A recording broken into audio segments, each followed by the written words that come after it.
Students to our channel great studies. तो आज हम पढ़ेंगे क्लास 9th का सिविक्स का chapter 1 what is democracy and why democracy. सबसे पहले हम इसमें सिनॉप्सिस देखेंगे। ओके, हम ये देखेंगे कि हमको ये कितने हेड्स में पढ़ना है। सबसे पहले हम देखेंगे what is democracy, then second हम देखेंगे what are the features of democracy. Democracy होने के लिए क्या क्या फीचर्स, क्या क्या नेचर उस चीज़ का होना चाहिए कि वो डेमोक्रेटिक हो। ओके, देन थर्ड हम देखेंगे व्हाई डेमोक्रेसी, डेमोक्रेसी क्यों होनी चाहिए। इसके अंदर हम देखेंगे merits of democracy and demerits of democracy. Then fourth and the last one हम देखेंगे broader meaning of democracy. Okay, इस चैप्टर के एंड में, at the end of the chapter we come to know, जब हम पूरा चैप्टर पढ़ लेंगे तो एंड में हम इस कंक्लूजन पे पहुंचेंगे कि डेमोक्रेसी क्या होती है, ये हमें समझ आएगा। उसके फीचर्स, डेमोक्रेसी क्यों होती है ना, डेमोक्रेसी का ब्रॉडर सेंस क्या होता है, और difference between democratic and non democratic government, ये सब जो हैं इन कंक्लूजन हमको समझ में आ जाएगा। Democracy is the most prevalent form of government in the world. अगर हम पूरे वर्ल्ड में देखें स्टूडेंट्स, बहुत टाइप्स के फॉर्म होते हैं गवर्नमेंट चलाने के, ठीक है। अगर हम अपने पूरे वर्ल्ड में देखें तो डेमोक्रेटिक फॉर्म जो है गवर्नमेंट का वो सबसे ज़्यादा प्रचलन में है। प्रिविलेंट मीन्स प्रचलन में होना, सबसे ज़्यादा फेमस और सबसे ज़्यादा अच्छा अगर हम बोलें तो डेमोक्रेटिक फॉर्म गवर्नमेंट का होता है। इसीलिए पूरे वर्ल्ड में हमको सबसे ज़्यादा डेमोक्रेटिक फॉर्म देखने को मिलता है। Democracy is the most prevalent form of government in the world today and it is expanding to more countries. और ये धीरे धीरे जिस कंट्री में नहीं है उस कंट्री में भी ये एक्सपांड होता जा रहा है। सभी कंट्रीज़ जो हैं अपने को डेमोक्रेटिक बनाने के लिए बहुत सारा प्रयास कर रही है, ठीक है। वाई इट इज सो, ऐसा क्यों है, तो ये हमको कंक्लूजन में in the end of the chapter हमें पता लग जाएगा। अब इसके बाद जो है हम देखेंगे टाइप्स ऑफ गवर्नमेंट, कितने टाइप की जो है गवर्नमेंट वर्ल्ड में देखने को मिलती है। ये मतलब एक जनरल नॉलेज के लिए है, बाकी इसका डिटेल हमको नहीं पढ़ना है, सिर्फ हमको पता होना चाहिए कि हाँ ये टाइप्स की गवर्नमेंट होती है। Okay, democracy, communism, socialism, oligarchy, aristocracy, monarchy, theocracy, colonialism, totalitarianism, military dictatorship, तो ये जो है ये टाइप्स की गवर्नमेंट होती है। अब जो है हम सिनॉप्सिस के हिसाब से फर्स्ट टॉपिक पे आएंगे, व्हाट इज डेमोक्रेसी। नाउ हम स्टार्ट करेंगे with the simple definition of democracy. अगर बैकग्राउंड साउंड कुछ आ रहा हो तो आप उसको इग्नोर करें। ओके, सिंपल डेफिनेशन जो हमारी बुक में दी है, that is democracy is the form of government in which rulers are elected by the people. Democracy एक गवर्नमेंट का फॉर्म है। कैसा फॉर्म है? जिसमें जो रूलर्स हैं, जो हम पे रूल करते हैं, जो हमारे देश को चलाते हैं, ओके, जो रूलर्स हैं वो इलेक्ट होते हैं बाय द पीपल। पीपल जो हैं हमारे यहाँ के, किसी भी कंट्री के, हमारे यहाँ के नहीं, जो पीपल है किसी कंट्री के, वही जो है रूलर्स को इलेक्ट करते हैं। ओके, तो democracy is a form of government in which rulers are elected by the people. These definition help us to separate democratic form of government from other forms of government, ठीक है। अगर ये definition हम पढ़ेंगे तो इससे जो है हमें क्लियर हो जाएगा कि डेमोक्रेटिक फॉर्म ऑफ गवर्नमेंट कैसे डिफ्रेंशिएट होती है अदर फॉर्म्स ऑफ गवर्नमेंट के। अब हम कुछ एग्जाम्पल्स देखेंगे जो कि डेमोक्रेटिक नहीं है। Okay, first of all, army rulers of Myanmar were not elected by the people. जो आर्मी रूलर्स हैं म्यांमार में, उनको जो है वहाँ के पीपल इलेक्ट नहीं करते, तो it is not democratic form of government, ठीक है। देन नेक्स्ट है dictators like Pinochet that is in Chile are not elected by the people. जो डिक्टेटर्स यानी पता है आपको क्या होता है? Dictators means person who rule country by force. ऐसे पर्सन जो कंट्री को फोर्स से जो है चलाते हैं, ठीक है। वहाँ के लोग इच्छुक नहीं है वो करने के, मतलब उनको रूलर बनाने के, but they rule through force. Okay, तो डिक्टेटर्स लाइक पिनोचेट। अब पिनोचेट क्या है? पिनोचेट जो है अगस्तो पिनोचेट उगाटे। ओके, ये फॉर्मर प्रेसिडेंट है चाइल का। ओके, और चाइल जो है वो कंट्री है वेस्टर्न साउथ अमेरिका में। ये तो पिनोचेट जो है अगस्तो पिनोचेट उगाटे इनका पूरा नाम है, जो कि फॉर्मर प्रेसिडेंट है चाइल के। चाइल कहाँ पे है मैंने आपको बता दिया। ये जो है डिक्टेटर थे हु रूल्ड चाइल, जिन्होंने चाइल में रूल किया था from 1978 to 1981। Okay, Pinochet. Then next है king of Saudi Arabia not elected by people. जो जैसे हम सऊदी अरेबिया में देखें तो वहाँ पे किंग रूल चलता है, तो वहाँ पर जो है वो इलेक्ट नहीं होते पीपल से। They rule because they born in royal family. वो इसीलिए रूल करते हैं क्योंकि वो मतलब उनका जो जन्म है, जो बॉर्न है, वो रॉयल फैमिली में हुआ है। तो ये सब जो एग्जाम्पल्स हैं ये डेमोक्रेटिक फॉर्म ऑफ गवर्नमेंट के नहीं हैं। But this definition is not sufficient to understand the democracy fully. But ये जो हमने definition पढ़ी थी कि democracy is a form of government in which rulers are elected by the people, तो ये definition जो है ये sufficient नहीं है अगर हम चाहें कि democracy को जो है बहुत अच्छे से समझ सकें। Okay, some countries in the world are democratic and some pretend to be democratic. कुछ कंट्रीज स्टूडेंट जो हमारी वर्ल्ड में है वो डेमोक्रेटिक है, बट कुछ कंट्रीज जो है वो प्रिटेंड करती है। प्रिटेंड करना मीन्स दिखावा करना, वो ऐसा दिखाती है कि हम डेमोक्रेटिक है। So to differentiate between the two, इन दोनों में डिफ्रेंशिएट करने के लिए, किन दो में? जो सही में डेमोक्रेटिक है और जो दिखाती है, जो प्रिटेंड करती है, तो इन दोनों में डिफ्रेंशिएट करने के लिए we have to clearly understand the features of democracy. अब ये करने के लिए हमको जो है डेमोक्रेटिक के फीचर्स, कैरेक्टरिस्टिक्स देखना पड़ेंगे। तो अब नेक्स्ट टॉपिक है हमारा सेकंड, फीचर्स ऑफ डेमोक्रेसी, जिसमें हम देखेंगे कि डेमोक्रेसी के क्या फीचर्स होना चाहिए। डेमोक्रेसी मतलब अगर है तो उसमें क्या बात होनी चाहिए, क्या चीज़ एसेंशियल है एक डेमोक्रेटिक कंट्री होने के लिए। ओके, फर्स्ट ऑफ ऑल है major decision by elected members.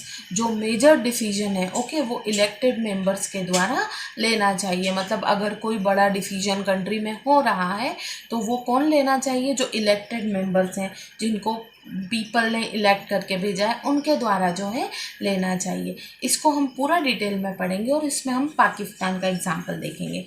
Then next है free and fair electoral competition. Okay, जो चुनाव वगैरह होते हैं वो फ्री होना चाहिए और फेयर होना चाहिए। ओके, किसी के फोर्स में, अनड्यू इन्फ्लुएंस में ऐसे जो है मतलब इलेक्ट्रल कंपटीशन होने का कोई मतलब नहीं है।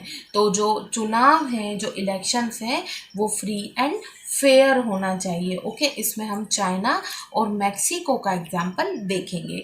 देन नेक्स्ट है 1 पर्सन 1 वोट 1 वैल्यू। ओके, एक पर्सन है तो वो एक ही वोट देगा और उसके वोट की जो है सेम वैल्यू रहेगी जैसे कि दूसरे पर्सन की है। ठीक है, अगर हम इंडिया के एग्जाम्पल से देखें तो मोदी जी अगर वोट देंगे तो उनके वोट की भी वही वैल्यू होगी जो एक नॉर्मल पर्सन के वोट की वैल्यू है। इसमें हम 3 छोटे छोटे एग्जाम्पल देखेंगे, फिजी का, एस्टोनिया का और सऊदी अरेबिया का। Then fourth and the last one है rule of law and respect for rights. Okay, जो रूल ऑफ लॉ है वो होना चाहिए, लॉ सबसे पहले प्रीफर होना चाहिए और रिस्पेक्ट होना चाहिए राइट्स के लिए, है ना। इसमें जो है हम जिम्बाब्वे का एग्जाम्पल देखेंगे। अब हम सभी फीचर्स को जो है एक एक करके डिस्कस करेंगे। ओके, सबसे पहले हम ए वाला पॉइंट देखेंगे, that is major decision by elected members. इस पॉइंट को जो है हम पाकिस्तान के एग्जाम्पल से समझेंगे। ओके, अब हम पाकिस्तान का सिनेरियो देखते हैं जब का हम एग्जाम्पल ले रहे हैं तब का। ओके, पाकिस्तान में जनरल परवेज़ मुशर्रफ नाम आप सभी ने सुना होगा। ओके, जनरल मीन्स यहाँ पे क्या होता है? आर्मी का leader. Okay, general Pervez Musharraf जो थे वो आर्मी के लीडर थे। Okay, he coup military in 1999। उन्होंने मिलिट्री कूप कर ली 1999 में और फिर जो है उन्होंने तख्ता पलट किया। ओके, तख्ता पलट मीन्स डेमोक्रेटिक गवर्नमेंट जो वहाँ पर रन कर रही थी उसे हटा दिया।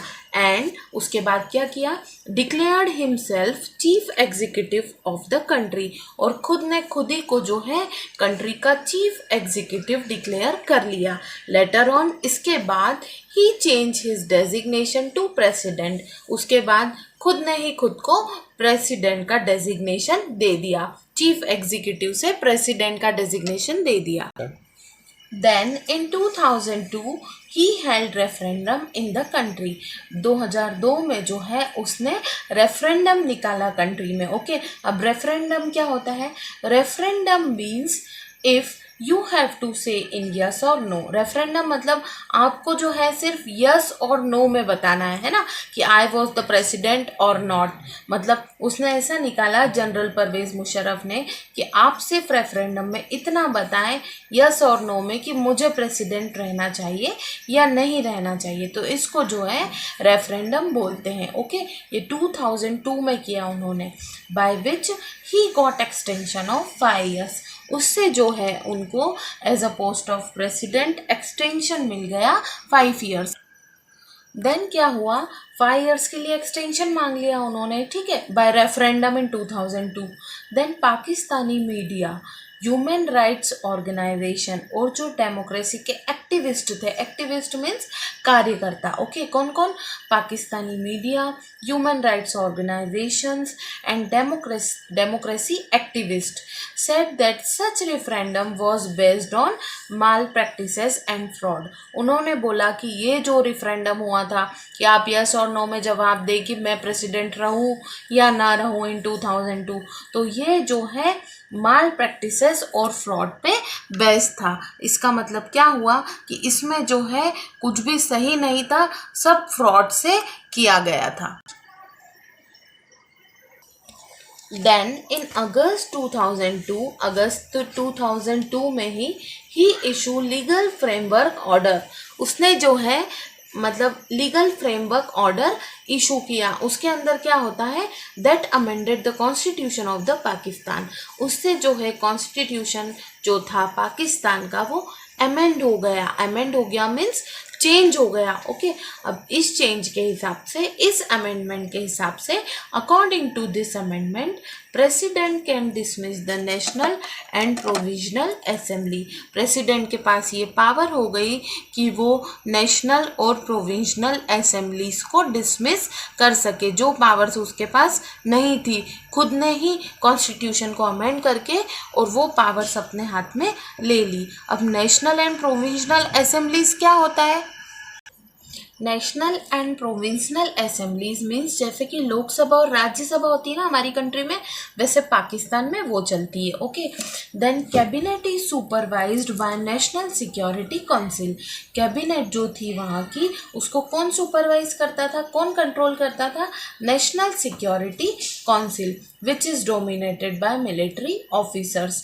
जो जिनके ऊपर डोमिनेंस जो था, जो पावर कंट्रोल था, वो मिलिट्री ऑफिसर्स का था। After passing these laws elections were held in provisional and national assemblies. ये लॉ पास करने के बाद, कैबिनेट पे सुपरविजन करने के बाद इलेक्शंस जो हैं वो हुए प्रोविजनल और नेशनल असेंबलीज में। ओके, तो हम कह सकते हैं कि पाकिस्तान में इलेक्शन तो हुए, पाकिस्तान हैज़ हैड इलेक्शंस, है ना, हम कह सकते हैं ये सब ऐसे ही चल रहा है, इलेक्शंस हुए, but elected representatives have same powers. और जो वहाँ इलेक्ट हुए उनके पास भी पावर्स थी, जैसा कि हमने डेफिनेशन में पढ़ा था। Okay, but final powers is in hands of Musharraf. But final powers जो थी, ओके, वो मुशर्रफ ने अपने हाथ में रखी थी। इलेक्टेड रिप्रेजेंटेटिव्स के पास तो पावर थी, बट उसके ऊपर जो फाइनल पावर थी वो उसने अपने हाथ में रखी थी। So clearly there are many reasons why Pakistan here is not called a democracy. हमने बहुत सारे रीज़न देखे कि वहाँ पे फ्रॉड ये सब कुछ था, बहुत सारे रीजंस हमने देखे कि पाकिस्तान जो है वो डेमोक्रेटिक कंट्री क्यों नहीं है। बट यहाँ पे हमको सिर्फ एक ही पॉइंट पे फोकस करना है। इलेक्टेड रिप्रेजेंटेटिव्स के पास कुछ पावर्स तो थी, बट फाइनल डिसीजन जो था वो जनरल मुशर्रफ ने अपने पास रखा था और वो आर्मी ऑफिशियल्स के पास था। Okay, and they are not elected by people. और ये लोग जो जनरल मुशर्रफ थे, इनको पीपल ने इलेक्ट किया था क्या? नहीं, ये तो खुद ही अपने आप को प्रेसिडेंट बना लिया था इन्होंने। आर्मी ऑफिशियल्स को पीपल ने इलेक्ट किया था क्या? नहीं, जनरल मुशर्रफ ने जो है आर्मी ऑफिशियल्स को इतनी पावर दी थी।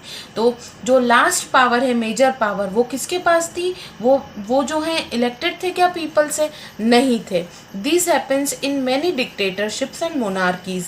ये जो चीज़ हम देखें, ये हमको बहुत सारी डिक्टेटरशिप जो कंट्रीज़ हैं वहाँ पे, मोनार्कीज जो कंट्रीज़ हैं वहाँ पे हमको देखने को मिलती है। This can be called people's rule. इसको हम पीपल रूल नहीं बोल सकते, है ना? क्यों नहीं बोल सकते? क्योंकि जो लास्ट मेजर डिसीजन है that is not taken by people, rulers that are elected by the people. This gives us first feature. इससे जो है हमको डेमोक्रेसी का फर्स्ट फीचर मिला, है ना? In a democracy the final decision making power must rest with those elected by the people. Democracy में जो है फाइनल डिसीजन जो है वो किसके पास रहता है? जो पीपल के द्वारा इलेक्ट होते हैं उनके पास, न कि जो खुद ही खुद को प्रेसिडेंट बना लें, like general Musharraf, and army को अपना पावर भी दे दें। इनके पास जो है नहीं रहना चाहिए। तो यहाँ पर जो है पाकिस्तान वाला एग्जाम्पल कंप्लीट होता है। Okay, this is all for part 1। अब नेक्स्ट पार्ट में हम जो है फीचर्स ऑफ डेमोक्रेसी का सेकंड वाला देखेंगे, free and fair electoral competition. अगर आपको इससे रिलेटेड कोई डाउट हो तो कमेंट सेक्शन में ज़रूर बताएं, और आपको वीडियो कैसा लगा कमेंट सेक्शन में बताएं। ओके, और चैनल को लाइक करें, शेयर करें एंड सब्सक्राइब करें। Thank you.